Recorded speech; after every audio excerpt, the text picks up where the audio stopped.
Hello Facebook friends, সবাই কেমন আছেন? নিশ্চয়ই খুব ভালো আছেন। কাছে দূরে যে যেখান থেকে আমার এই ভিডিওটি দেখছেন, কে কোথা থেকে দেখছেন আমাকে একটু কমেন্ট করে জানাবেন।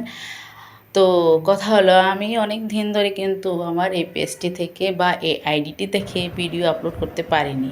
কারণ কি জানেন, আমার একটু ভুলের কারণে আমার পেজে এত রেস্ট্রিকশন দিয়ে রেখেছিল যে আমি কোনো ধরনের কোনো কন্টেন্ট আপলোড করতে পারিনি। তো আমার মতো এরকম ভুল কেউ করবেন না। তো আমি বিগত 2-3 দিন ধরে দেখতেছি, অনেক রিপোর্ট করার পর, অনেক কিছু করার পর, মানে অনেক চেষ্টা করার পর আমার আইডিটা আবার অ্যাক্টিভ হয়েছে।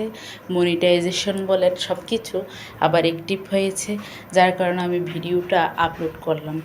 তো আমাকে যারা পছন্দ করেন, আমার ভিডিও যারা ভালোবাসেন, তারা অবশ্যই আমাকে লাইক কমেন্ট করে আমার এই আইডিটিকে গ্রো করাতে সাহায্য করবেন। তো অনেক দিন ধরে কিন্তু আমি কোনো ব্লগ আপলোড করি না। তো আজকে আজকে একটা ব্লগ আপলোড করলাম।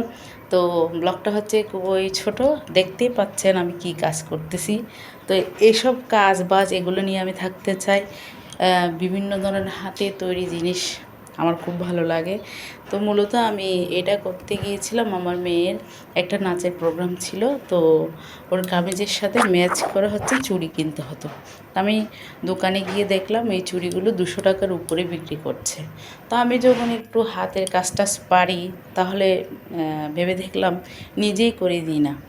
নিজে একটু হাফ পাল কিনে নিয়ে আসলাম, তারপর বাকি সব চুড়িগুলোও কিনে নিয়ে আসছি, সুতা যা যা লাগে। বাকি হচ্ছে 7,000